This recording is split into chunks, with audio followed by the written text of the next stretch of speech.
आगे बढ़ाने का जो है काम है और इससे हमारे समाज का निर्माण होता है, तरक्की होती है। बेटियां पढ़ेंगी तो हमारे 2 घर रोशन होते हैं। बेटा पढ़ने से एक ही घर होता है, जो अभी हमारे जो है वर्मा साहब ने कहा था।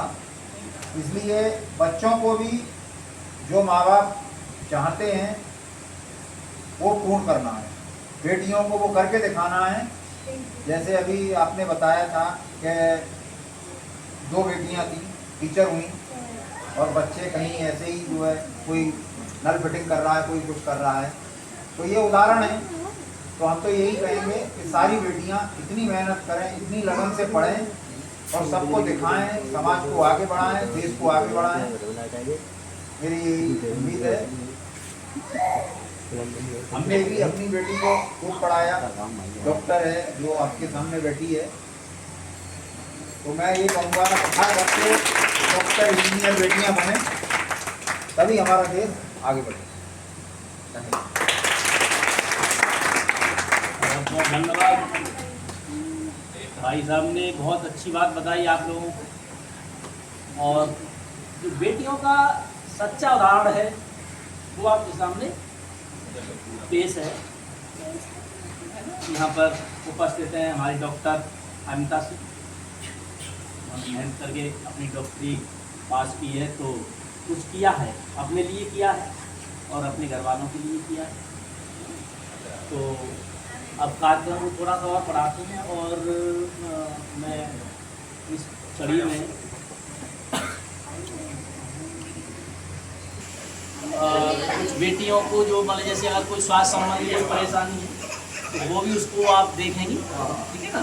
तो मैं डॉक्टर साहब से अनुरोध करूँगा कि वो थोड़ा सा बच्चियों को स्वास्थ्य के बारे में कुछ बताएं।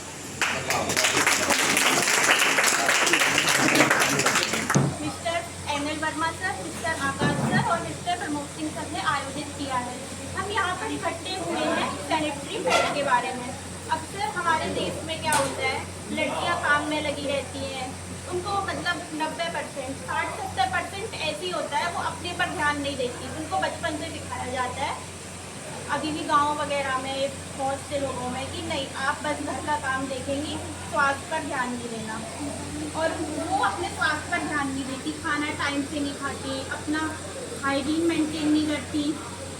तो ऐसा नहीं करना है। क्या अपने परिवार को स्वस्थ रखेंगे, कल आगे चल के बड़े होंगे, शादी होगी। कहते हैं बच्चे माँ खुश तो बच्चा खुश। जब आप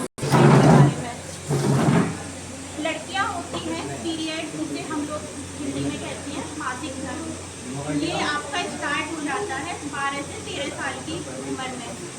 तो इसमें आपका जो होता है ये नॉर्मल 3 से 7 दिन तक रहता है। और इसमें पहले गांव वगैरह में कपड़ा यूज़ करते थे, वो यूज़ नहीं करना है, कपड़ा नहीं लगाना है। पहले लोग आपने सुना होगा अपनी दादी नानी या मम्मी वगैरह से कपड़ा लगा रहे हैं, वो धो लिया उसी को यूज़ कर रहे हैं। ऐसा नहीं करना है। ऐसा करने से क्या होता है कि आपको इन्फेक्शन हो जाता है, संक्रमण हो जाता है, कपड़े वगैरह से हो सकता है। आपको कुछ दिन बाद आप सुन रहे हैं हमारे खुजली हो रही है, सफ़ेद पानी आ रहा है, या आपको त्वचा रोग हो सकता है, लाल चकत्ते हो गए, दाने हो गए। तो ऐसा नहीं करना है। अब होता है आपका पीरियड इतना आना चाहिए, ये आपका जो नॉर्मल है ये 35 से 50 ml में आना चाहिए। और एक दिन में कितना पैड यूज़ करना है ये भी है।